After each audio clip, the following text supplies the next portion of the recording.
श्रीराम समर्थ. 0712. आता आपण कथेला आरंभ करूया. तसं आपण काल जो काही अध्याय आपण ऐकला होता त्यातील काही भागाला आपण स्पर्श करूया आणि लगेच पुढे जाऊया. श्रीराम समर्थ. श्रीराम. काल आपण पाहिलं होतं की ब्रह्मदेव जे आहे याची उत्पत्ती कशी झाली आणि ब्रह्मदेवाची उत्पत्ती झाल्यावरती अर्थात ब्रह्मदेव उत्पत्त झाले परंतु त्यांना समजत नव्हतं की मी कुठे आहे, काय आहे, कुठून आलो वगैरे वगैरे सगळं त्यांना प्रश्न पडले होते. मग त्यांनी यथावकाश आपल्या पद्धतीने थोडे प्रयत्न केले पण ते प्रयत्न करूनसुद्धा त्यांना काही समजलं नाही आणि त्यानंतर त्यांना जे आहे तप करा अशा प्रकारचा एक उत्स्फूर्त असा त्यांना एक आध्यात्मिक संदेश आला आणि मग त्यांनी हजारो वर्ष एकाग्रतेने तप केलं आणि त्यानंतर त्यांना त्यांच्या स्वतःच्या अंतःकरणामध्ये भगवंताचं रूप दिसलं की ते कुठे आहेत, कशा प्रकारे शेषशयन करता आहेत. त्या ठिकाणी स्वतः ब्रह्मदेव कुठून कसे आलेत हे सगळं त्यांना स्पष्टपणे त्यांच्या स्वतःच्या अंतःकरणामध्येच त्यांना दिसून आलं. पण जेव्हा त्यांनी अशा प्रकारे तपश्चर्या केली तेव्हा आणि मग त्यांना जेव्हा भगवंताचं असं रूप दिसलं, ते रूप जरी दिसलं तरी पण त्यांची तपश्चर्या पूर्ण झाली नव्हती. कारण त्यांना सृष्टी जी तयार करायची होती त्याचं ज्ञान त्यांना काही मिळालेलं नव्हतं आणि म्हणून त्यांनी भगवंताची भरपूर प्रार्थना केली, भगवंताची त्यांनी स्तुती केली. आणि त्यांनी जेव्हा स्तुती केली ती स्तुती करत असताना त्याने अनेक गोष्टीचं ज्ञान पण मिळालेलं आहे. त्या स्तुतीमधून स्तुती भगवंताची होती पण त्यातून ज्ञान बरंचसं जे आहे ते घेण्यासारखं होतं. ते म्हणाले की भगवंता तुझी माया फार आगाध आहे आणि तुझ्या या मायेमुळे इतर लोकांना समजत पण नाही की ही माया आहे म्हणून. लोकांना वाटतं की जे चाललं ते बरोबर चाललं, प्रत्येकाला असं वाटत असतं. परंतु बऱ्याचशा गोष्टी ज्या आहेत त्या करणं गरजेचं असतं पण त्यांना ते समजतच नाही की करायला पाहिजे. ते ज्ञान त्यांना होतच नाही कारण तुझी माया आगाध आहे आणि त्यांचा अहंकार पण थोडाफार असतो. दोन्ही गोष्टी आहेत. काही लोकांना समजतं तेव्हा ते थोडाफार करतात काही आपली भक्ती वगैरे, परंतु कर्म जी त्यांची करणं त्यांना गरजेचं असतं ती कर्म करत असताना त्यांची आसक्ती वाढत जाते आणि म्हणून ते परत एकदा या संसाररूपी दलदलीत फसतात आणि तुझ्या मायेचा अंमल जो आहे तो वाढतो. अशा प्रकारे अनेक गोष्टी होत असतात. खरोखर आहे पण ही गोष्ट की भगवंताचं विषयीचं हे ज्ञान जे आहे अलौकिक ते मिळणं काही साधी गोष्ट नाही आहे. आपल्याच ग्रुपवर एक व्हिडिओ टाकला होता मग अशी हेमाने टाकलेला, खरोखर तो मी बघितला, मी पण चकित झालो. त्या व्हिडिओमध्ये तुम्ही पण बघा, ग्रुपवर आहे आपल्या. ती छोटीशी मुलगी आहे आणि त्या छोट्याशा मुलीने की काय ज्ञान आहे भगवद्गीतेचं हे समजावून सांगितलं आहे. अहो पोपटपंची करणं हा वेगळा भाग आहे की मुलांची आपल्याला माहीत असते की मुलं शिकतात, मुलं जे आहेत ते काही काही गोष्टी माईकवर म्हणून दाखवतात, शाळेत दाखवतात, हे सगळं आपल्याला माहीत आहे. परंतु ती जी मुलगी आहे ती मुलगी समजावून सांगत होती की हे ज्ञान कसं आहे, हे ज्ञान कसं मिळवायचं आणि समजावून सांगण्यासाठी ते ज्ञान तुम्हाला झालं पाहिजे. लक्षात ठेवा. शाळेमध्ये काम करत असल्यामुळे थोडीफार आम्हाला ह्याची कल्पना नक्कीच आहे की शिकून मुलं काय प्रकारे मार्क्स मिळवतात आणि ज्ञान होणं काय, काही अंशी तर नक्कीच माहिती आहे. या प्रोफेशनमधले बरेच लोक इथे आहेत, केळकर सर आहेत, पिंगळे मॅडम आहेत, अंजली मॅडम आहेत, बरेच लोकांना माहिती आहे. परंतु तो व्हिडिओ बघून मी खरंच चकित झालो. बघा तुम्ही सुद्धा तो व्हिडिओ बघता आला तर ती मुलगी ज्या प्रकारे त्या मुलाखतकाराला सांगत होती की कशा प्रकारे भगवंताचं ज्ञान आहे, काय ज्ञान आहे ते तिनं प्रश्न तो माणूस विचारतोय त्या प्रत्येक प्रश्नाची तिने इतकी सुंदर उत्तर दिली की खरंच कमाल आहे. म्हणजे किती कृपा आहे तिच्यावरती, कोणाची आहे ती तिलाच माहिती. परंतु ग्रेट थिंग. कारण भगवंत स्वतःसुद्धा, ब्रह्मदेव स्वतःसुद्धा म्हणतात की हे ज्ञान जे आहे हे सर्वांना होत नाही असून सुद्धा. जसं उदाहरण द्यायचं झालं दुसरं तर याचं दुसरं उदाहरण हे आहे की देवळामध्ये अनेक लोक येतात कुठल्याही देवळात जा तुम्ही, अनेक लोक देवळामध्ये येतात, देवळात गर्दी असते. कुठल्याही देवळात जा, हल्ली तर भरपूर गर्दी वाढली आहे. मग तुम्ही सोमवारी एखाद्या शिव मंदिरात जा, मंगळवारी गणपतीच्या मंदिरात जा, अजून कुठल्या मंदिरात जा.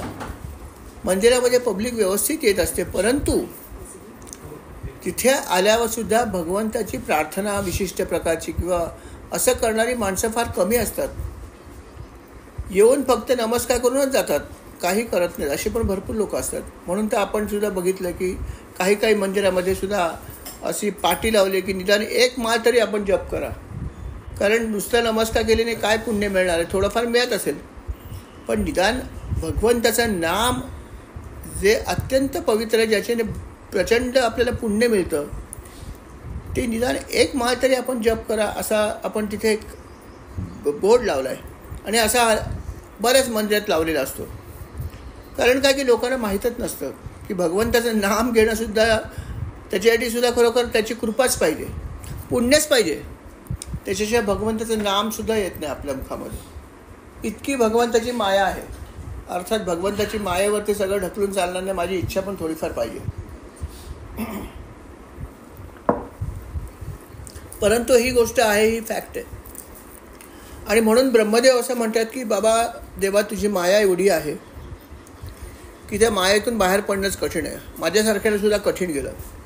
म्हणून तुझा आशीर्वाद तू मला देच, पण जोडीला हा आशीर्वाद दे की मी जरी उद्या सृष्टीची निर्मिती केली तरी पण माझे पाय जमिनीवर राहतील, म्हणजेच मला कुठलाही कर्म केल्याचा अभिमान होणार नाही, असा पण आशीर्वाद दे. हे पण त्याने स्तुती करतानाच मागितलेलं.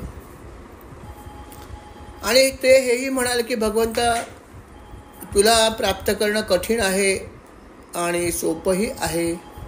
जर तुझ्या चरणी जर कोणी शरण आलं तर तू त्याला लगेचच जे आहे त्याच्यावर कृपा करतोस, हे मला नक्की माहीत आहे.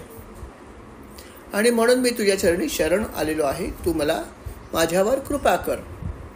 अशा प्रकारे भगवंताची ब्रह्मदेवाने सुद्धा भरपूर स्तुती केली होती. अर्थात यथावकाश स्तुती करून सुद्धा भगवंत जे आहेत काही बोलले नाही, तेव्हा तो ब्रह्मदेव जे आहेत ते शेवटी त्याच्या चरणाशी येऊन बसले. फक्त ते म्हणाले, स्तुती करून माझ्या आता स्तुती करण्याची शक्ती संपलेली आहे. कारण काय की तुझं गुण इतके अमाप आहेत की त्याचं मी वर्णन काय करू. माझी एवढी शक्तीच नाही की तुझ्या गुणांचं मी गान करू शकेन. माझी शक्ती अशी मर्यादित आहे. आणि म्हणून आता मी तुझ्या चरणाशी बसलो आहे. आणि मग तेव्हा मात्र भगवंत जे आहेत, भगवंताने त्याच्यावर कृपा केली ब्रह्मदेवांवर.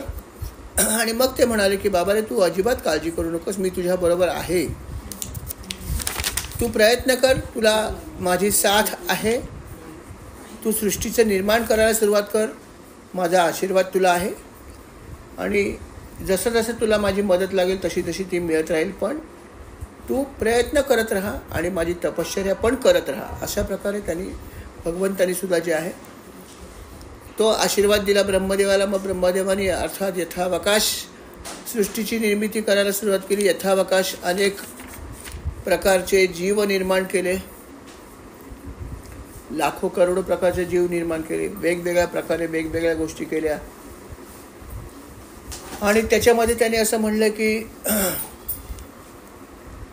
3च मुख्य भाग आहेत.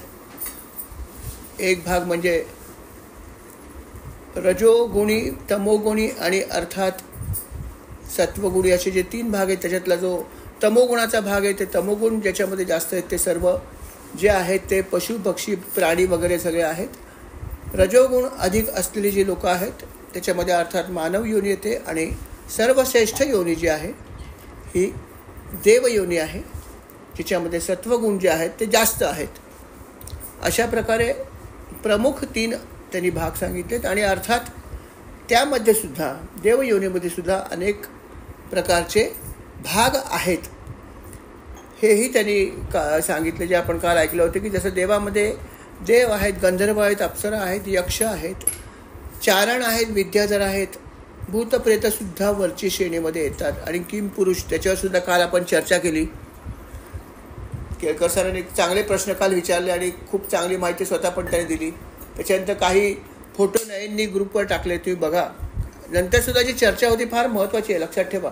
भागवत तुम्ही ऐका, पण जेव्हा चर्चा होते ना कधी कधी, त्यातून पण खूप चांगली माहिती आपल्याला मिळते. तेव्हा आपण चर्चासुद्धा जरूर ऐका. ती आध्यात्मिक चर्चा असते, त्यामुळे त्याला फार महत्त्व आहे. काल फोटोसुद्धा काही तिने टाकलेत बघा, की किंकर कसे असतात. किंकर जे आहेत हे सुद्धा किन्नर जे नाही, यक्ष किंकर आहेत, पण किन्नर हा जो प्रकार आहे हा पण एक उच्च श्रेणीतलंच ते लोक आहेत. आणि त्यांचेसुद्धा काही फोटो प्रत्यक्ष प्रयागला आम्ही गेलो होतो तेव्हा काढले होते. जवळून बघायला मिळालं. आम्ही फार लवकर गेलो होतो महाराजच्या कृपेने, त्यामुळे आम्हाला खूप जवळून बघता आलं.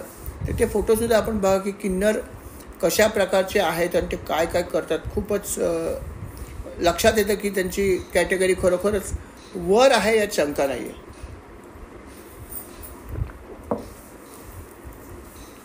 अशा प्रकारे 3 प्रकारामध्ये मुख्य जे आहेत ते ही सगळी सृष्टी जी आहे ती विभागली गेलेली आहे. आणि त्याच्यानंतर सुद्धा अजून बऱ्याच काही गोष्टी आहेत त्या ब्रह्मदेवाने केल्या आहेत. त्या काय केल्यात त्या आता आपण आजच्या भागामध्ये बघूया. श्रीराम समर्थ. श्रीराम हा जो भाग आहे, भाग क्रमांक 21 आहे. काल आपण भाग क्रमांक 20 बघितला होता. श्रीराम समर्थ. श्रीराम. आवाज सर्वांना ऐकू येतोय का जरा सांगा प्लीज. ओके. श्रीराम. त्याच्यानंतर सुद्धा बरीचशी माहिती आहे याच्यामध्ये. जसं म्हणलं की काही जो भागवताचा भाग आहे हा उपदेश आणि माहितीचा आहे, जो थोडा क्लिष्ट आहे, थोडासा अगम्य आहे, पण हा भाग आहे नक्कीच. तर अर्थात त्यातल्या काही महत्त्वाच्या गोष्टीला आपण स्पर्श करणार आहोत महाराजांच्या कृपेने, आणि मग पुढे जाऊ. आणि आज जे काही भाग मी घेणार आहे, ते जे भाग आहेत ते संपल्यानंतर पुढचे काही जे भाग आहेत ते परत सगळे कथायुक्त असे भाग येणार आहेत. म्हणजे कम्पॅरेटिव्हली रंजक असतील नक्कीच. अर्थात रंजकता महत्त्वाची आहे, परंतु माहिती पण थोडीफार जी आपल्याला समजेल तेवढी ऐका. सगळी माहिती लक्षात राहणं पण कठीण आहे, आणि बऱ्याचशा माहितीचा आपण आता उपयोगही हल्ली करत नाही.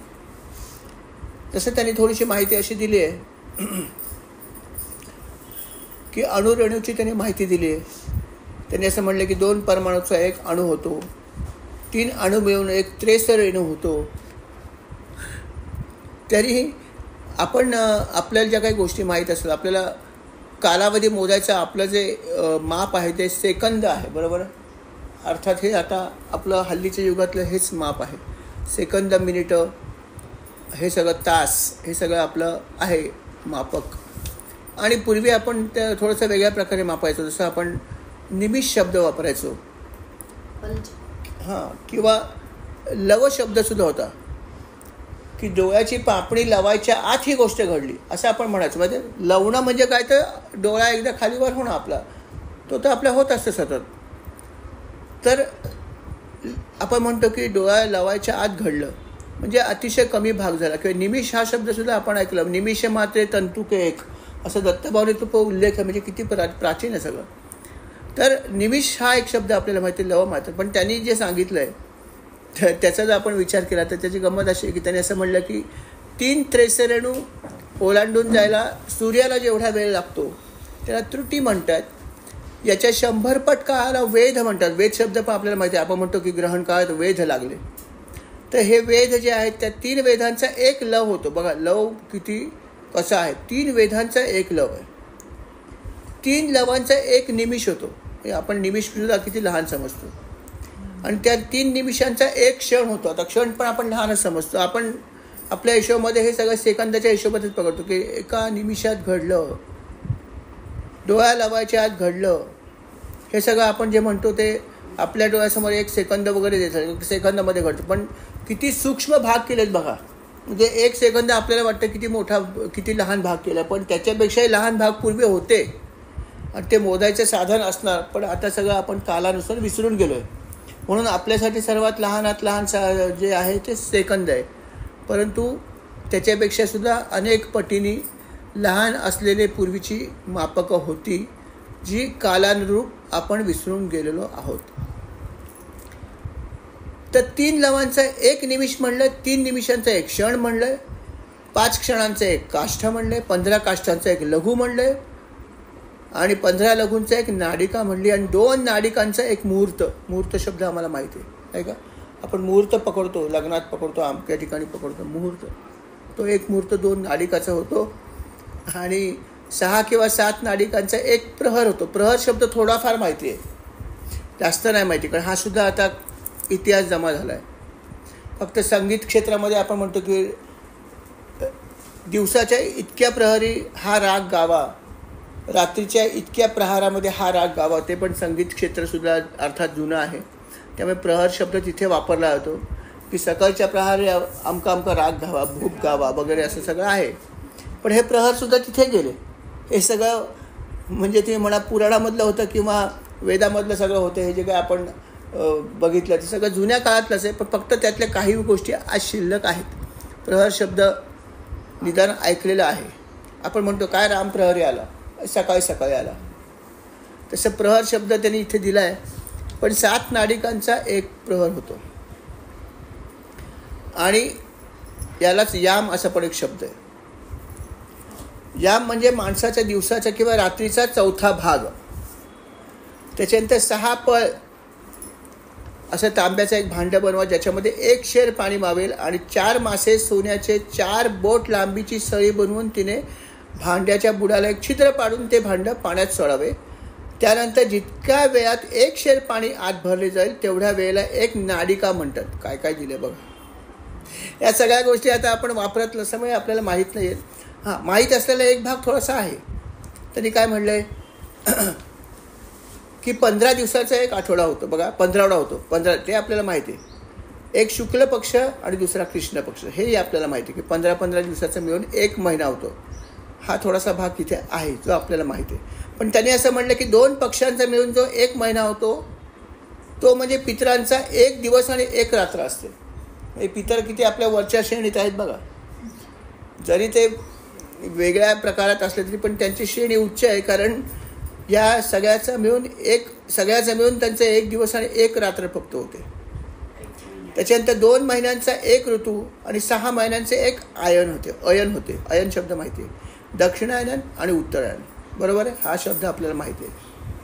आणि अशी 2 अयनं म्हणून देवतांची 1 रात्र आणि 1 दिवस बघा. इतका सगळा काळ म्हणजे देवतांचा फक्त 1 दिवस आणि 1 रात्र म्हणजे 24 तास फक्त देऊ त्यांचे. अशा प्रकारे त्यांनी बरेच काही गोष्टी दिल्या आहेत. सगळ्या पण त्या ज्या आहेत ह्या आता आपण न वापरत असल्यामुळे ह्या आपण विसरून गेलेलो आहोत. आपल्याला आता सगळे इंग्रजी पद्धतीच्या सगळ्या गोष्टी लक्षात आहेत. लहानपणीसुद्धा आपण काही गोष्टी ऐकल्या असतील. जसं आपण म्हणायचं की 4 आणे दे मला 8 आणे दे, असं आपण म्हणायचो.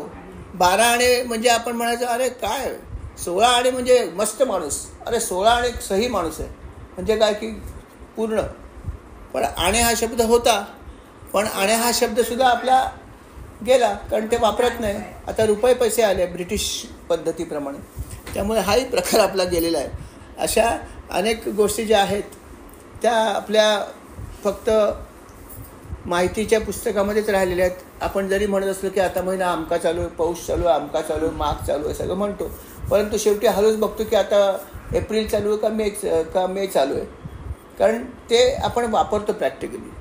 आणि त्यामुळे ह्या सगळ्या गोष्टी ज्या आहेत त्या बाकीच्या अर्थात नामशेष होण्याच्या मार्गावर आहेत. परंतु ही सगळी माहिती अर्थात या सगळ्या ग्रंथांमध्ये आहे. त्यांनी अशीही थोडीशी माहिती दिली आहे की ही जी युग आहेत, सत्ययुग, त्रेतायुग, द्वापारयुग, कलियुग, ही सगळी जी आहेत हिचं पण अर्थात कालमर्यादा प्रत्येकाची वेगवेगळी आहे. आणि आणखीन 2 त्यांनी मानले आहेत की संध्या आणि सध्यांश. तर देवांच्या 12,000 वर्ष जे आहेत तिचं कॅल्क्युलेशन याच्याबरोबर येतं. सगळं अगम्यच आहे. सगळे जे आहे ना हे आपण लक्षात ठेवणं कठीण आहे. फक्त ऐका आणि सोडून द्या की अशा प्रकारे आपण कालगणना करायचो. ब्रह्मदेवसुद्धा आपल्याला माहिती आहे त्याचंसुद्धा आयुष्य मर्यादित आहे. 2 परार्थ एवढं त्याचं आयुष्य आहे. आणि आता पहिला परार्थ होऊन गेलेला आहे, म्हणजे ब्रह्मदेवाचं सुद्धा 50% आयुष्य आता शिल्लक राहिलेलं आहे, 50% संपलेलं आहे. हे ब्रह्मदेवासाठी सुद्धा आयुष्याचा स्पॅन ठरलेला आहे. आणि इतर अनेक कल्पसुद्धा सुरू असतात. तुम्हाला माहिती की कल्प आपण हा शब्द ऐकतो कधी जेव्हा सत्यनारायणाची पूजा करतो तेव्हा जेव्हा आपण संकल्प सोडतो तेव्हा म्हणतो कुठला कल्प चालू, तो वराह कल्प सध्या चालू आहे. आपण म्हणतो श्वेतवराह कल्पे वैवस्तरे मन्वंतरे वगैरे वगैरे जे काय म्हणतो त्याच्यामध्ये हा वराह कल्प सध्या चालू आहे, अर्थात आपल्या धर्माच्या याच्या पद्धतीप्रमाणे. तर ही पण माहिती त्यांनी या ठिकाणी दिलेली आहे. तर अशा बऱ्याच प्रकारची माहिती त्यांनी आपल्याला या ठिकाणी दिलेली आहे. त्याच्यानंतर त्यांनी असंही सांगितलं आहे की ही सृष्टी जी आहे ती सगळी संपूर्ण अर्थात ब्रह्मदेवाने पूर्ण भगवंताची वेळोवेळी मदत घेऊन त्यांनी ही सगळी तयार केलेली आहे. आणि ही सगळी त्यांनी सृष्टी तयार करताना अर्थात मानवाचं जे स्थान आहे ते सर्वात उच्च आहे. कारण मानव योनी ही एकच अशी योनी आहे की जिथून आपल्याला मोक्ष मिळू शकतो. इतर कुठल्याही योनीमध्ये गेलात तरीसुद्धा आपल्याला मोक्ष मिळणं कठीण आहे, किंबहुना अशक्य आहे असं म्हणलं तरी हरकत नाही. आणि म्हणून मनुष्य योनीला फार महत्त्व आहे. त्याच्यानंतर त्याने असंही सांगितलं आहे की ब्रह्मदेवाने सृष्टी उत्पन्न केली आणि मग भगवंताची इच्छा होती म्हणून भगवंताच्या इच्छेतून अर्थात मुख्यतः मानव योनीची निर्मिती झाली, जिच्यावरती अर्थात भगवंताचं बारीक लक्ष असतं. आणि त्याची अशी इच्छा असते की मानवाने खूप प्रगती करावी आणि या संसारातून बाहेर पडावं अशी भगवंताची खूप इच्छा असते. जेव्हा ब्रह्मदेवाने सृष्टीची उत्पत्ती केली त्यावेळेस अर्थात सनक, सनंद, सनातन आणि सनत कुमार या मुनींची सुद्धा उत्पत्ती झाली होती. अर्थात हे भगवंताचे अवतार होते. हे आपण बघितलं 24 अवतारामध्ये हेही अवतार आहेत, पण ब्रह्मदेवाच्या थ्रू त्याने अवतार घेतलेत असा उल्लेख या ठिकाणी आहे. आणि ब्रह्मदेवाला एक मुख्य काम दिलं होतं परमेश्वराने, ते म्हणजे त्यांनी काय सांगितलेलं की प्रजेची निर्मिती तुम्ही करायची. मानव तर समजा निर्मिती तू करशील पण नंतर ती पुढे गेली पाहिजे, प्रजा वाढली पाहिजे आणि हे काम तुझं आहे असं ब्रह्मदेवाला भगवंताने सांगितलं होतं. आणि म्हणून त्यांनी विचार केला की आपण हे जे माझे पुत्र आहेत सनक, सनंदन, सनातन आणि सनत कुमार म्हणजे सनकाधिक ऋषी, ज्यांना आपण आज्ञा करूया की बाबा रे तुम्ही आता हे माझं जे काम आहे ते पुढे न्या, तुम्ही संतती निर्मिती करा आणि प्रजोत्पन्न करा अशी त्यांनी आज्ञा द्यायचं ठरवलं. परंतु घडलं असं की हे जे 4 पुत्र होते हे जन्मापासून निवृत्तीपरायण होते, म्हणजे त्यांना कुठल्याही प्रकारच्या विषयामध्ये कुठलाही इंटरेस्ट नव्हता. ते पूर्ण भगवंताचे भक्त होते, भगवंताचे अवतार तर होतेच होते, परंतु त्यांना इतर कुठल्याही गोष्टीमध्ये अर्थात रस नव्हता. त्यामुळे अर्थात त्यांनी हे काम केलं नाही. आणि हे काम न केल्यामुळे ब्रह्मदेवाला प्रश्न पडला की आता काय करायचं. माझे पुत्र जे आहेत त्यांच्यावर मी इतका अवलंबून, आणि माझे पुत्र तर म्हणतात आम्ही हे सगळं काही करू शकत नाही, तर काय करायचं. मग त्यांना थोडासा राग पळाला त्याचा, काय माझे पुत्र आहेत, माझी आज्ञा मानत नाहीत, काय नाहीत, कसले माझे पुत्र हे. आणि म्हणून त्यांना खूप राग आला. अर्थात त्याने राग आल्यावरती तो राग आवरण्याचा प्रयत्न केला, नाही असं नाही, विवेकबुद्धीचा आश्रय घेतला आणि आवरण्याचा प्रयत्न केला, तरी पण त्या क्रोधाचा थोडा परिणाम झालाच व्हायचा तो. आणि घडलं असं की ब्रह्मदेवाच्या भुवयाच्या मधून एक निळ्या आणि लाल रंगाचा बालक प्रगट झाला. फक्त क्रोध निर्माण झाल्यामुळे हे घडलं. क्रोध आवरला होता तरी पण परिणाम घडलाच. आणि असा एक छोटासा असा बालक जो आहे तो तिथून प्रगट झाला आणि अर्थात त्याचं नाव होतं रुद्र. जन्माला बरं तो रडायला लागला आणि म्हणाला, अरे विधात्या तू मला निर्मिती माझी केली आहेस, हे सगळं ठीक केलं, पण माझं नाव काय ते मला सांग, मला राहण्याचे ठिकाण सांग, मी काय करू सांग, तू मला कशाला उत्पन्न केलंस सांग, असं वगैरे करून ते बालक रडायला लागलं. तेव्हा अर्थात ब्रह्मदेव म्हणाले, बाबा रे निर्मिती तर तुझी झाली माझ्याकडून हे बरोबर आहे, पण माझ्या मनात तशी काही इच्छा नव्हती निर्मिती करायची. मी निर्मितीचं काम कोणाला तरी सांगितलं होतं परंतु ते करत नव्हते. आणि म्हणून मला राग आला. त्या रागातून तुझी आपोआप निर्मिती झाली आहे. तेव्हा आता काय करू? तो म्हणलं ते बाकीचं मला तू सांगू नकोस, तू मला सांग मी काय करू. ते म्हणले बघ आता तू निर्मिती तुझी झाली, तुझं नाव रुद्र आहे, लक्षात ठेव. सगळी प्रजा तुला रुद्र या नावानेच ओळखेल. आणि तुला राहण्यासाठी अर्थात अनेक स्थानं आहेत, पण जिथे तपश्चर्या चांगली होतील अशा ठिकाणी तू राहा. त्याच्यासाठी मी तुला सांगतो, तुला जिथे आवडेल तिथे राहा, पण जिथे तपश्चर्या चांगली होईल अशा ठिकाणी तू राहा. कारण तुला तपश्चर्या करायला फार आवडेल, हे लक्षात ठेव. ते तुझं वैशिष्ट्य असेल की तुला थोडा जरी वेळ मिळेल तर तू लगेच तपश्चर्या करशील. आणि म्हणून तर आपण बघतो की भगवान शंकर जे आहेत ते नेहमी ध्यानस्थच असतात. असं पार्वतीची नेहमीची तक्रार असते की भगवंता जेव्हा केव्हा मी बघते तुम्हाला, तुम्ही आपले ध्यान लावून बसलेले असता, मी काय करू, माझा वेळ कसा जाणार, अशी तिची गोड तक्रार असते नेहमीप्रमाणे. आणि अर्थात ब्रह्मदेवाने हेच सांगितलं होतं जन्म झाल्यावर की तुम्ही तप करणार आहात जास्त, आणि म्हणून तुम्ही ज्या ठिकाणी तप होईल अशा सगळ्या जागा तुमच्यासाठीच आहेत, ते तुम्हीच ठरवा कुठे जायचं तुम्हाला. आणि अशा प्रकारे भगवंताने रुद्राला हे सगळं करायला सांगितलं. त्याच्यानंतर तो हेही म्हणाला की यथावकाश तुला अनेक पत्नीसुद्धा मिळतील, 11 तुला ज्या आहेत त्या पत्नी मिळतील. तरी रुद्राने असं शब्द म्हणलं आहे. अर्थात त्या सगळ्या प्रसिद्ध नाही आहेत, प्रसिद्ध फक्त पार्वतीच आहे, परंतु त्यांची नावं दिलेत त्यांनी की धी, वृत्ती, उशना, उमा, नियुत, सर्पी, इला, अंबिका, इरावती, सुधा, दीक्षा, अशा 11 रुद्राणी तुझ्या पत्न्या असतील. या सगळ्यांचा तू स्वीकार कर. आणि अर्थात माझं महत्त्वाचं काम हे आहे की तू प्रजेची उत्पत्ती कर. कारण आधी जे माझे 4 पुत्र झाले त्याने हे काम केलं नाही.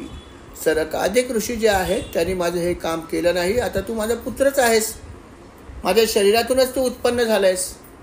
त्यामुळे माझी तुला आज्ञा ही असेल की तू भरपूर प्रजा उत्पन्न कर, तू प्रजापतीचं काम करशील, ही माझी इच्छा आहे. अर्थात वडिलांनी आज्ञा दिल्यावरती भगवान म्हणाले ठीक आहे, मी करतो प्रजेची उत्पत्ती. 11 पत्नी पण दिल्यास तुम्हाला, काय प्रश्न आला, होईल हे सगळं. आणि नंतर मग त्यांनी अर्थात प्रजा निर्माण करायला सुरुवात केली. खूप प्रजा त्यांनी निर्माण केली. आणि ती सगळी प्रजा जी आहे ती अर्थात त्याच्यासारखीच झाली थोडीफार. अर्थात भगवान शंकरांचं ज्या प्रकारचं रूप आहे थोडंसं, किंवा त्यांचे जे तमोगुण आहेत भरपूर, तशा प्रकारची थोडीशी तामसी अशी जी आहे ते समुदाय निर्माण व्हायला लागले. आणि हे सगळे तामसी वृत्तीचे लोक होते. आणि ते जे काही दिसेल त्यांनी खायला सुरुवात केली. आणि त्यातली काही लोक ते एकमेकाला पण खायला लागले. आणि त्यांचे भयंकर अशी तमोगुण होते, त्यामुळे सृष्टीमधल्या अनेक जीवांना त्रास व्हायला लागला या प्रजेपासून. तेव्हा भगवंतांनी बघितलं ब्रह्मदेवाने की अरे हे प्रजा निर्मिती करतायत, पण हे सगळे तामसी वृत्तीची सगळी निर्मिती होत चालली आहे प्रजेची. ती लोक इतरांना पण त्रास देतात किंवा त्यांच्या तामसी वृत्तीमुळे जगाला त्रास होतो आहे. जगातल्या अनेक लोकांना ते भक्षण करत सुटले आहेत, काही तर एकमेकालाही भक्षण करत आहेत. तेव्हा ब्रह्मदेव म्हणाले बाबा रे तू हे सगळं करू नकोस, अशी प्रजा मला अभिप्रेत नाही तुझ्याकडून, तू बंद कर आता प्रजा निर्मिती, जेवढी केलीस तेवढी बास झाली, आणि तू तपश्चर्या कर. आणि म्हणून तर आपण बघा की जे भगवान शंकरांचे अनुयायी आहेत ते सगळे भूतप्रेतच आहेत ना. भूतप्रेतांचा तो स्वामीच म्हटलं होतं रुद्राला. स्मशानामध्ये त्याचं स्थान आहे. स्मशानात पण त्याचे बघतो आपण, कधी कधी फोटो असतो, कधी कधी मूर्ती पण असते. स्मशानामध्ये असलेला एकच देव आहे माझ्यामध्ये, बाकी कुठलेही देव स्मशानाच्या आसपास पण जाऊ शकत नाही, ते चालतच त्यांना, बरोबर आहे. किंबहुना स्मशानामध्ये एकच देव आहे. आणि मला वाटतं की सुतक संप्रदायात पण शंकराचे दर्शन घ्यायला जातात. पद्धत ती आहे की सर्वात पहिलं दर्शन भगवान शंकराचं घेतलं होतं, कारण तो याचा अधिपती आहे. सगळे भूत पिशाच सगळे त्याचे अनुयायी आहेत. स्मशानाचा तो अधिपती आहे. मृत्युंजय त्याला म्हटलं जातं. मृत्युंजय, महामृत्युंजय मंत्र जो आहे तो शिवाचा मंत्र, लक्षात ठेवा. महामृत्युंजय मंत्र हा शिवाचा मंत्र आहे. आणि तो मृत्युंजय म्हणजे मृत्यूचा अधिपती आहे. आणि म्हणून सूतक संपल्यावर सुद्धा पहिलं दर्शन घेतात ते भगवान शंकराचं घेतलं होतं. असे हे भगवान शंकराची ही सगळी कथा आहे किंवा असा त्याचा महिमा आहे असं म्हटलं तर हरकत नाही. तर अशा प्रकारे हे सगळे त्याचे अनुयायी होते आणि त्याने अशा प्रकारे प्रजेची निर्मिती केली. पण ब्रह्मदेव म्हणाले की आता करू नको. रुद्र म्हणाला ठीक आहे, जशी तुमची आज्ञा. मला काय तुमच्या आज्ञेचं पालन करायचं एवढं माहिती आहे. तुमची आज्ञा होती म्हणून मी एवढी प्रजा निर्मिती केली. आता तुम्ही म्हणता नका करू, राहिलं, मला काही त्रास नाही. आणि मग अर्थात त्याने आपल्या पित्याला नमस्कार केला, प्रदक्षिणा घातली आणि त्याच्या आवडीच्या कामाला म्हणजेच तपश्चर्या करायला तो निघून गेला. भगवान शंकराचं एकच आवडतं काम होतं ते म्हणजे तपश्चर्या करणं. जोपर्यंत काही काम येत नाही तोपर्यंत तप करायचं. जर गरज लागली, कोणी हाक मारली तरच ते तप सोडायचे. जसं काही वेळेस असं करणं भाग पडलं की भगवान शंकर तपश्चर्या सोडतच नव्हते आणि प्रजेची निर्मिती करायची होती आणि पार्वती वाट बघत होती, परंतु तपश्चर्या भंग कोण करणार. म्हणून तर ती कथा आपल्याला माहिती की कामदेवाला शेवटी सांगितलं आणि बाबा तपश्चर्या भंग कर, हे सगळं आहेच. कारण ते तपश्चर्या त्यांचा आवडता भाग आहे. आणि अर्थात ब्रह्मदेवाने सांगितलं की तुम्ही तप करायच्या जागीच जा. म्हणून ते अर्थात हिमालयामध्ये आहेतच, कैलास पर्वतावर आहेत. कैलास पर्वत किती दुर्गम आहे आणि अर्थात स्मशानात पण आहेतच. अशा ठिकाणी घोर तपश्चर्या करणारी माणसं राहू शकतात नाही का, अन्यथा बाकी कोण जाऊ शकतो. तर अशा प्रकारे भगवान शंकरांनी जे आहे ते तपश्चर्याचं काम परत सुरू केलं, ते निघून गेले. दरम्यान ब्रह्मदेवाने विचार केला की आता आपल्याला आणखीन कोणाचं तरी ऑप्शन शोधावं लागेल. 2 ऑप्शन माझे वाया गेले. एक ऑप्शन पहिला गेला, सनकादिक ऋषी आले, त्यांनी काही केलं नाही.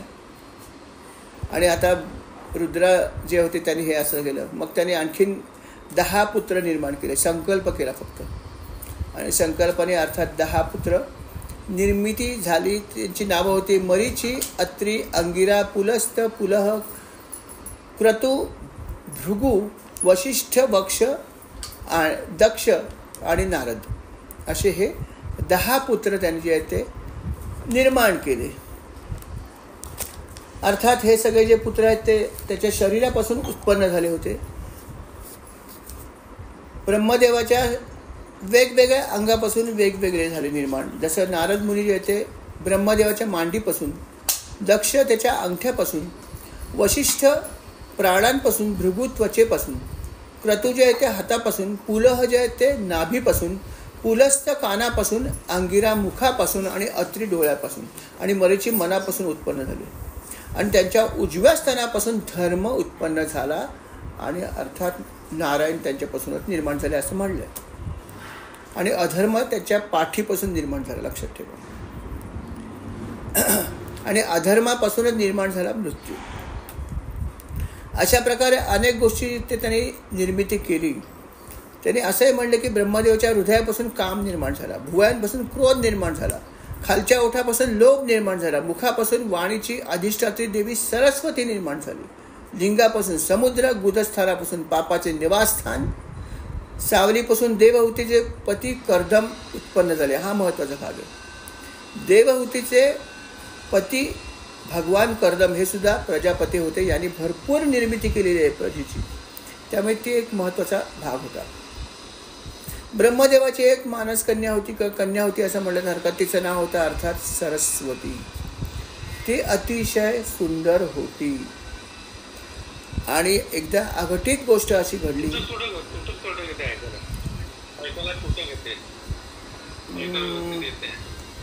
ओके, बघतो जरा. आता आवाज येतोय का? जरा सगळ्यांनीच सांगा प्लीज, आवाज कसा येतोय? आता येतोय ठीकठाक? मानस कन्या सरस्वती. सरस्वती जी आहे ती मानस कन्या. हां, एक मिनिट. हां, परत एकदा सांगतो. जरा आता प्रियाच्या मोबाईलवरून बोलून बघतो, कदाचित कसा आवाज येतो बघूया. एक मिनिट. श्रीराम, आता आवाज येतोय का? ऐकू? श्रीराम, आवाज ऐकू येतोय का? हां, तर ऐका, परत एकदा थोडंसं मागे जाऊया की हां, सरस्वती जी आहे ती त्यांच्या मुखापासून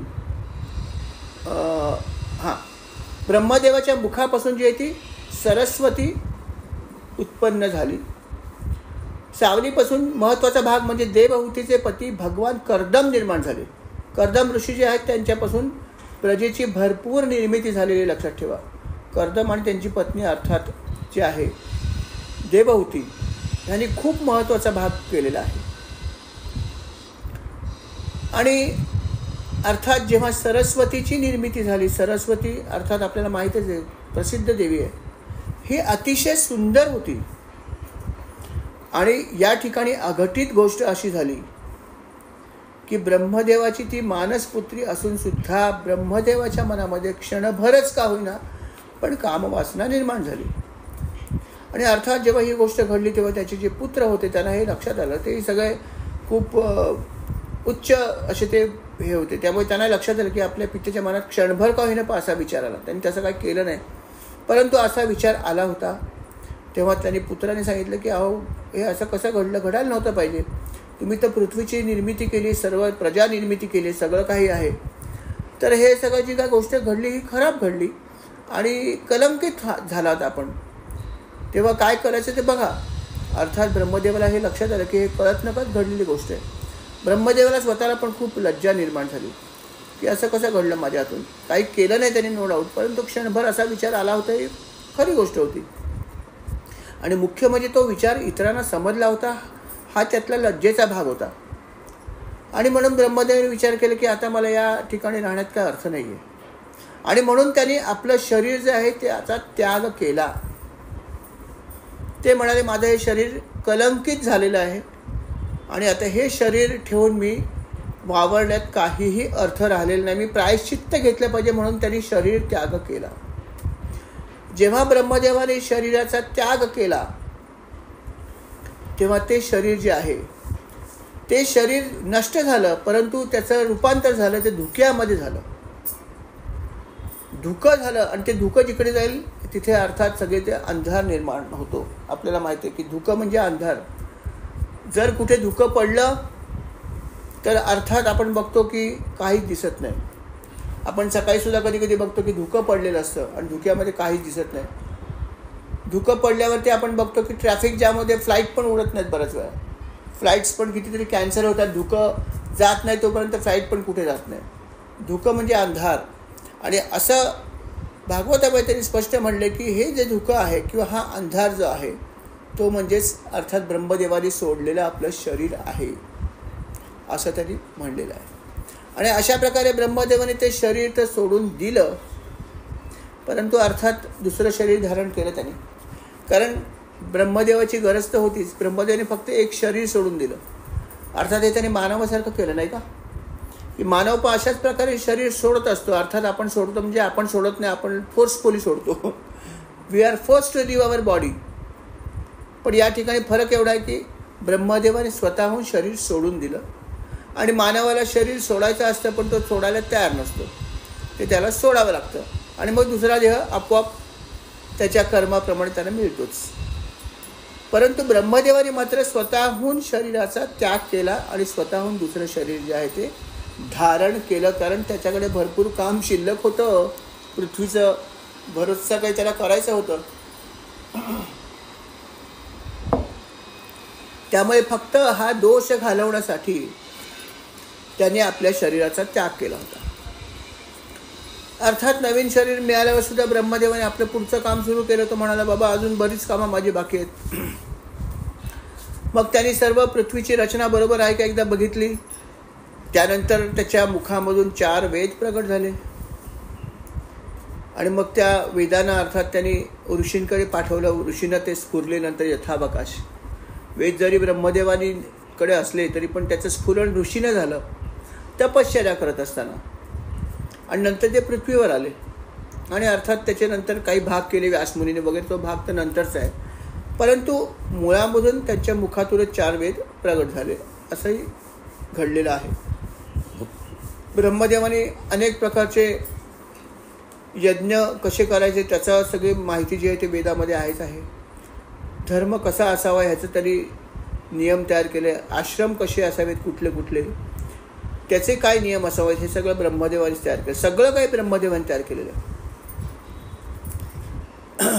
जसं मी तुम्हाला सांगितलं की सगळे वेद जे आहेत ते त्यांनी तयार केले. वेदांचे भाग करण्याचं कामसुद्धा अर्थात ब्रह्मदेवाच्याच पुत्रांनी म्हणजे व्यासमुनींनी केलेलं आहे. व्यासांकडूनच हे सगळं घडलं. व्यासमुनीने हे काम घेतलं आणि अर्थात त्यांच्या शिष्याला दिलं. शिष्याने त्याचे भाग केले आणि मग हळूहळू तो वेद आहे तो हळूहळू खाली आला. अशा प्रकारे अनेक गोष्टी पुढे घडल्या. हे सगळं ब्रह्मदेव एकामागे एक सगळं करत होते. ब्रह्मदेवांपासून काय निर्मिती झाली नाही हे सांगा. सगळं काही निर्मिती त्यांनीच केलेली आहे. जसं मी आपल्याला सांगितलं की ब्रह्मदेवाने अनेक पुत्रही निर्माण केले. त्याच्यामध्ये काही महत्त्वाचे जे होते ते पुत्र होते. ब्रह्मदेवाच्या शरीरापासून जो एक पुरुष निर्माण झाला त्याचं नाव होतं स्वयंभुव मनु. अनेक निर्माण केले, त्यातलं एक स्वयंभुव मनु होता. आणि अर्थात त्याची जी स्त्री होती तिचं नाव होतं शतरूपा. अर्थात प्रजापतीचं काम यांनी केलेलंच आहे. आणि मग इथून जे आहे खऱ्या अर्थाने मैथुन क्रियेने जी आहे ती प्रजेची निर्मिती खऱ्या अर्थाने व्हायला लागली. खूप वेगाने व्हायला लागली. खऱ्या अर्थाने या क्रियेला वेग तेव्हापासून आला. तोपर्यंत वेग म्हणावा तसा होत नव्हता किंवा हवी तशी प्रजा निर्मिती होत नव्हती. जी भगवंताला अभिप्रेत होती तशी झाली नाही. वेगवेगळे प्रयत्न केले पण वेगवेगळ्या गोष्टी झाल्या पण हवी ती गोष्ट त्यांना होत नव्हती. पण ती मात्र ह्या स्वयंभू मनु जेव्हा उत्पन्न झाला तेव्हा त्याच्यानंतर त्याच्या जोडीला जी स्त्री होती शतरूपा तिथून मात्र मैथुन रूपाने प्रजेची उत्पत्ती व्हायला लागली. अर्थात शतरूपा जी होती त्या शतरूपाला सुद्धा जी संतती झाली त्यामध्ये मुख्य जे होते त्याच्यामध्ये प्रियव्रत आणि उत्तानपाद असे 2 प्रमुख असे पुत्र होते. आणि अर्थात त्याला 3 कन्यासुद्धा होत्या. त्यांची नावं होती अकुती, देवहूती आणि प्रसूती. मनुनी काय केलं की अकुती जी आहे ती रुचीला दिली, देवहूती कर्दमाला दिली. कर्दमानी पण खूप महत्त्वाचा भाग केला की कर्दमानी आणि देवहूतीने खूप प्रजेची निर्मिती केलेली आहे, खूप काही केलेलं आहे. अशा प्रकारे 2 त्यांच्या कन्याचं त्यांनी अशा प्रकारे दान केलं. आणि तिसरी जी होती प्रसूती ती दक्षाला दिली. म्हणजेच दक्षाची जी पत्नी होती ती प्रसूती. अशा प्रकारे ह्या 3 कन्यांचा विवाह त्यांनी 3 वेगवेगळ्या लोकांशी करून दिला. दक्षसुद्धा अर्थात प्रजापती होता. हे सगळे प्रजापती होते आणि त्यांना हेच काम दिलं होतं की तुम्ही प्रजेची निर्मिती करा. आणि म्हणून दक्षसुद्धा प्रजापती होता. आणि अर्थात दक्ष हा प्रजापती असल्यामुळेच त्याला या प्रजापती पदाचा गर्व झाला होता. ती कथा अर्थात पुढे येणार आहे आपल्या भागवतामध्ये. परंतु दक्ष आपल्याला माहीत आहे. तर असे माहीत असलेले हे 2 पुत्र होते बरोबर. त्यात कर्दम मुनी जे आहेत त्यांचाही भाग आता पुढे येईल. त्यांच्याही कथा पुढे येणार आहेत आणि दक्षाची पण पुढे कथा येणार आहे. आणि अशा प्रकारे हे जे मुख्यतः मनु निर्माण झाले किंवा हे जे प्रजापती झाली ह्यांनी खऱ्या अर्थाने जगामध्ये प्रचंड जी आहे ती संततीचं उत्पत्ती केली. प्रचंड संतती उत्पत्ती केली ती ह्याच लोकांनी केली. आणि मग ह्यांनी जी संतती उत्पन्न केली त्या संततीमुळे संपूर्ण जग जे आहे हे भरून गेलं. संपूर्ण जग भरून गेलं फक्त या 3 मनुनी जी काही उत्पत्ती केली त्याच्यामुळे. आणि अर्थात या ठिकाणी थोडंसं जे आहे ते ब्रह्मदेवांना थोडासा आनंद झाला. म्हणजे किती प्रयत्न मला करावे लागले. खरंच बघा ना की ब्रह्मदेवाला किती प्रयत्न करावे लागले. भगवंताचा आशीर्वाद असून सुद्धा त्याला अनेक प्रयत्न केल्यावर अनेक प्रकारची संतती झाली. अनेक संततीने वेगवेगळ्या प्रकारची संतती केली पण त्याला हवं तसं होत नव्हतं. आणि करता करता करता करता शेवटी भरपूर प्रयत्नानंतर त्याला हवी तशी संतती निर्मिती व्हावी लागली. हे ब्रह्मदेवाला सुद्धा चुकलं नाही. तर तुम्हाला आणि मला काय प्रश्न आला आम्हाला सुद्धा म्हणून प्रत्येक गोष्टीमध्ये जरी आशीर्वाद असला तरी प्रयत्न आम्हालाच करायचे आहेत. मनासारखं होण्यासाठी किंवा उपासना करण्यासाठी सुद्धा प्रयत्न आपणच करायला पाहिजे. खूप प्रयत्न कराल, खूप जेव्हा तुम्ही इच्छे ठेवून प्रयत्न कराल तेव्हाच आपण या मार्गात सुद्धा पुढे जाऊ, हेही लक्षात ठेवा. एक वेळ लौकिकामध्ये ज्या गोष्टी मिळवायच्या आहेत त्या मिळवायसाठी सुद्धा प्रयत्न लागतातच, पण त्याच्यासाठी विशेष प्रयत्न तुम्हाला करावे लागणार नाही. ते तुम्हाला कम्पॅरेटिव्हली इझिली मिळू शकतील. पण आध्यात्मिक मार्गात जर तुम्हाला पुढे जायचं असेल तर त्याच्यासाठी तुम्हाला बऱ्यापैकी प्रयत्न करावे लागतील, कठीण प्रयत्न करावे लागतील, थोडेसे कष्ट घ्यावे लागतील. महाराज तर म्हणतात की खरं पाहिलं तर संसार करणं हे सगळ्यात कठीण आहे. तिथे दुःख जास्त आणि सुख कमी येतं. तरी पण तुम्ही चिकाटीने करता ना संसार. अपयश जास्त वेळा येतं, यश कमी वेळा येतं. तरी पण तुम्ही संसार चिकाटीने करताना करा, चांगली गोष्ट आहे. तो माझ्या कर्तव्याचा भाग आहे, पण तसंच थोडंसं अध्यात्म पण करा ना. तिथे पण थोडी चिकाटी दाखवा. तिथे तुम्ही अशी अपेक्षा करू नका की मी आता थोडासा जॉब करायला सुरुवात झाली, काय 1 महिना झाला जॉब करतो, काहीच झालं नाही, असं वाटून नका घेऊ. कारण संसारामध्ये तुम्हाला एक एक गोष्ट मिळवायला कितीतरी वर्ष जातात, तरी पण तुम्ही चिकाटीने ते करताच ना, अनेक संकटाचा सामना करताच ना. मग जर तुम्ही इतकी संकटाचा सामना करत करत जर संसारातल्या अनेक गोष्टी चांगल्या करू शकता, तसंच थोडंसं आध्यात्मिक मार्गात जर तुम्हाला पुढे जायचं असेल, थोडे कष्ट घ्या, थोडे पेशन्स ठेवा, चिकाटीने. हे जर तुम्ही थोडंफार जरी केलं तरी नक्की पुढे जाल. पण ती चिकाटी दुर्दैवाने नसते बऱ्याच ठिकाणी. जी चिकाटी आम्ही संसार करताना दाखवतो ती अनफॉर्च्युनेटली अध्यात्म मार्गामध्ये आपण दाखवत नाही. अध्यात्म मार्गामध्ये आपण बऱ्याच वेळा ज्याला आपण म्हणतो की पाट्याच टाकत असतो. गेलो का उपासनेला, हो जाऊन आलो, हो आलो मी रविवारी, ठीक आहे, आलात म्हणजे काय यायलाच पाहिजे. ज्यांना शक्य आहे त्यांनी जरूर यावं असं नाही आहे. तुम्ही मनापासून जी काही गोष्ट आहे ती मनापासून जास्तीत जास्त प्रखर भावनेने करा आणि चिकाटीने आणि सातत्याने करा. सातत्याने केले तरच तुम्हाला यश मिळणार आहे, अन्यथा यश मिळणार नाही. आणि तुम्ही हे म्हणू नका नाही माझा पिंड नाही हो, मी काय करू, नाही, असं नाही. जर तुम्ही संसार जर करू शकता तर तो काय तुम्ही जन्मता करायला सुरुवात केली होती का, नाही ना. संसार पण तुमचा वाढला तर तुम्ही स्वीकारला आहे ना.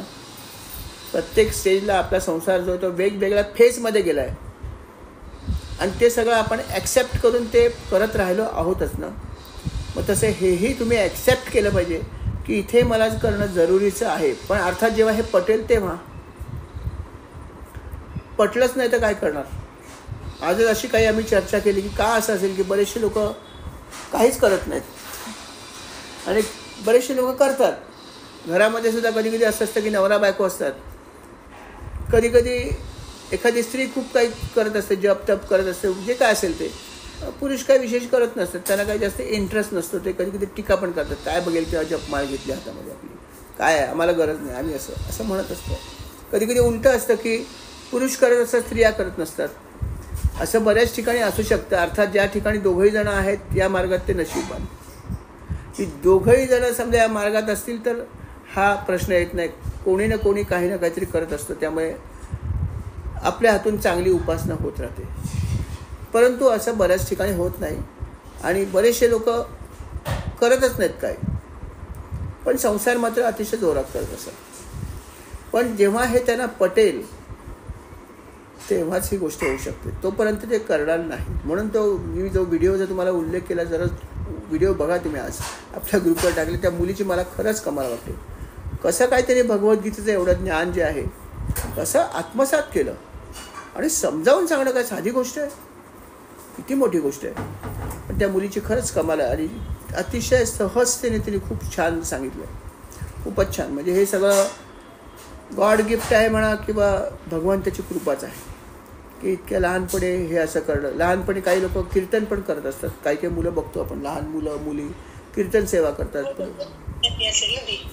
हो, मग हे सगळे नक्कीच हे लोक घेऊन आलेले आहेत, या शंकाच नाही आहे, त्याच्याशिवाय होणारच नाही. परंतु ते काहीतरी घेऊन आलेत हे गोष्ट बरोबर, पण आम्ही पण काहीतरी घेऊन आलो आहोतच ना.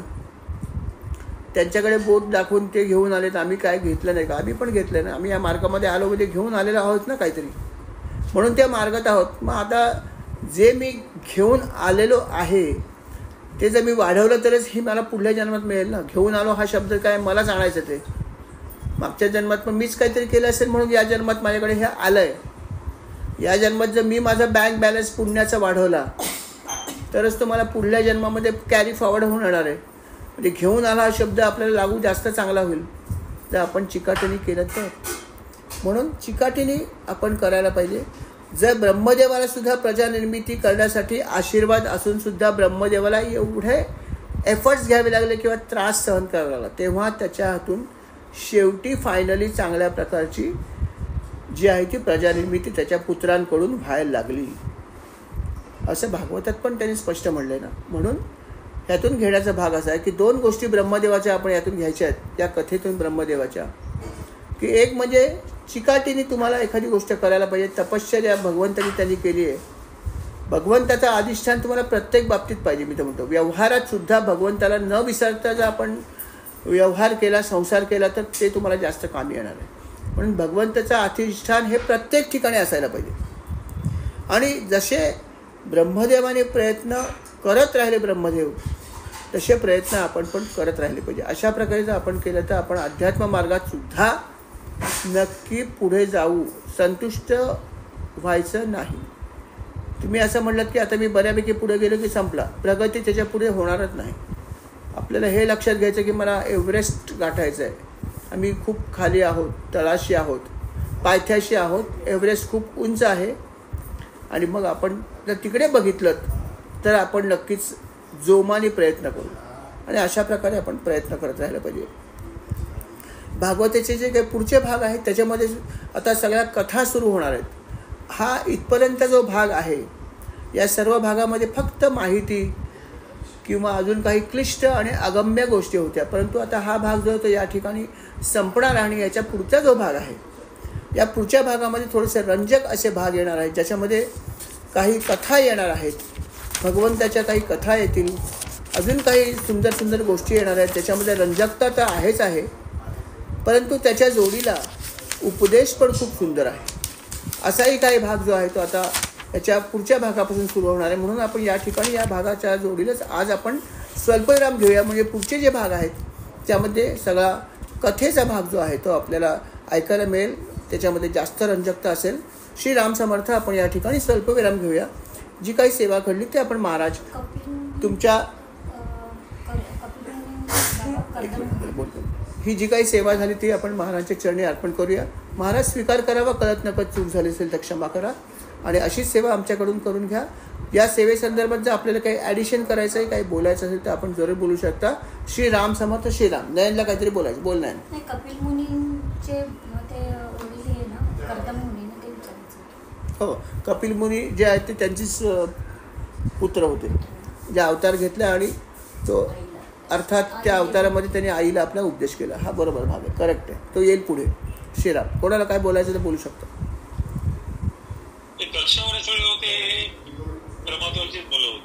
हो बरोबर बरोबर. सती. हो बरोबर.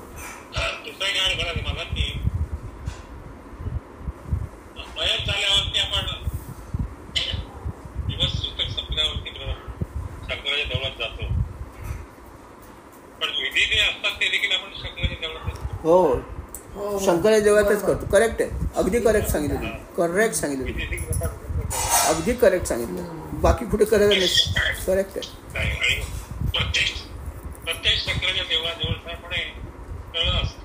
अगदी बरोबर. करेक्ट सांगितलं. करेक्ट सांगितलं. वसईला आपण किल्ल्यातच करतो सगळं मोस्ट प्रॉबेबली. Most probably. पण शंकराचे देऊळ. करेक्ट सांगितलं. अगदी करेक्ट. तळण पण करेक्ट आहे. करेक्ट. येस, निर्मळला पण काही लोक करतात. बरोबर. Correct correct. हो तळ. येस, हे पारंपरिकच आहे सगळं. अगदी करेक्ट आहे. बरोबर तुम्ही ॲडिशन छान केली. Shriram first class. बोला, अजून कोणाला काही सांगायचं सांगू शकता? वृत्र म्हणजे दशमुखा म्हणजे एका वाचनात आलेलं आहे. काय? आणि धर्म दूषित करणारे वृत्र वृत्र हां हां हां. हो हो असं म्हणतात हो, त्यांना. करेक्ट आहे. आणि ते आर्य धर्म दूषित करणारे होते. हो हो, बरोबर आहे. आहेच ना, ते सगळं त्यांचे सगळं जे आहे स्मशानवासीच आहेत ना. भगवान शंकर हे स्मशानवासीच आहेत ना. करेक्ट. त्यामुळे त्यांचा ज्या प्रकारची उपासना बाकी ठिकाण, म्हणून तर शैव आणि वैष्णव हे 2 पंथ मानले जातात ना. आपण काही एवढं काही पाळत नाही आणि गरज पण नाही त्याची, ते चुकीचं पण आहे.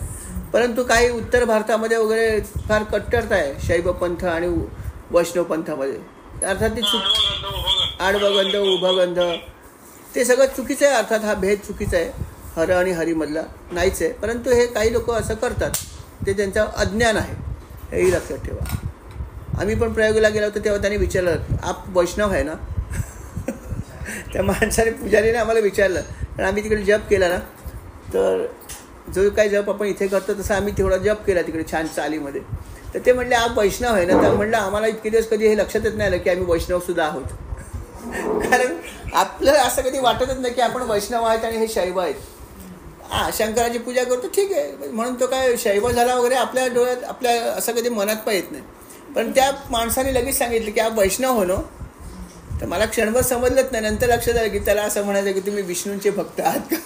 तर म्हटलं, हो तो सब ठीक आहे, लेकिन ऐसा कुछ नाही आहे, वो सब एक ही आहे, असं मी माझ्याकडून त्याला बोललो. पण उत्तर भारतामध्ये हा प्रकार खूप आहे. वैष्णव आणि शैव हा पंथ आहे, ते नक्की. हो ना. हो, बरोबर आहे. गंमत आहे पण खरोखर. पण बघा, महाराजांनी आपल्या जिथे जिथे मंदिरं बांधली आहेत, गोंदवलेकर महाराजांनी, प्रत्येक मंदिरामध्ये शंकराचं पिंड आहे, पिंडी. रामाच्या प्रत्येक मंदिरामध्ये शिवशंकराचं स्थान आहे. आणि हा प्रश्न त्यांना विचारला सुद्धा होता भक्तांनी की असं का तुम्ही एकाच ठिकाणी 2-2? तर म्हणे हेच दाखवण्यासाठी केलं की हरी आणि हरामध्ये भेद नाही. भेद जे लोक करतात, आता मी रामाचा उपासक म्हणजे मी शंकराचा नाही आहे का? अहो, ते एकच आहेत. हा भेद नाही हे दाखवण्यासाठी मी मुद्दाम सगळ्या ठिकाणी दोन्ही स्थापित केलेले आहेत. म्हणून हे आहे. म्हणून हा भेद आपण नाही करायचा. हरी आणि हर यांचा जे भेद करतात त्यांना कुंभी बाकी घालावं. अहो, गंमत बघा ना की भगवान शंकर जेव्हा ध्यानस्थ असतात तेव्हा ते विष्णूंचं ध्यान करतात. भगवान विष्णू जेव्हा ध्यान करतात तेव्हा शिवशंकराचं ध्यान करतात. ते दोघं एकमेकाचे फॅन आहेत आपल्या शब्दामध्ये, एकमेकाचे भक्त आहेत. आणि आम्ही इथे खाली पृथ्वी तलावाचे माणसं उगीच म्हणतो की मी भगवंताचा ह्याचा मी फॉलोअर आहे, मी त्याचा फॉलोअर. कसले ते एकमेकाचे फॉलोअर आहेत. आणि आपण इथे उगीच म्हणतो, काही लोक, आपण नाही म्हणत, पण काही लोक जे आहेत ते अशा प्रकारे उगीच पाळतात. अरे, जेव्हा भगवंताला लंकेवर स्वारी करायची होती, त्याने तिकडे दक्षिण समुद्रावरती भगवान शंकरांची त्यांनी हे स्थापित केली, बरोबर आहे. काशीला आपण ह्याला रामेश्वरम स्थापन कोणी केलं? भगवान रामाने केलं, म्हणजे विष्णूने केलं ना. त्यांनी शंकराची पूजा केली ना. मग हे सगळं असं आहे. आणि आपले लोक आपले पंथ पाळतात काहीतरी चुकीचे. विठ्ठलाच्या शिरावर पण हे आहे ना, पिंड आहे ना. हो ना. मग अशी गंमत सगळे आहेत. एनिवे, पण भेद नाही आहे एवढं लक्षात ठेवा. कुठल्याही प्रकारचा भेद नाही आहे. सगळ्या शक्ती एकच आहेत. फक्त त्यांच्यातले गुण काही वेगवेगळे असू शकतात, त्यांची कामं थोडी वेगळी असू शकतात, पण शेवटी ती शक्ती एकच आहे असं म्हणायला आपण हरकत नाही. बरोबर आहे. श्रीराम. मला वाटतं आपण आता स्वल्पविराम घ्यायला, कोणाला काय बोलायचं असेल तर बोलू शकता, अन्यथा आपण स्वल्पविराम घेऊ. काही सांगायचं असेल तर ॲडिशन करू शकता. छान, बरंच वेगळं ऐकायला मिळालं. हां, जरा भाग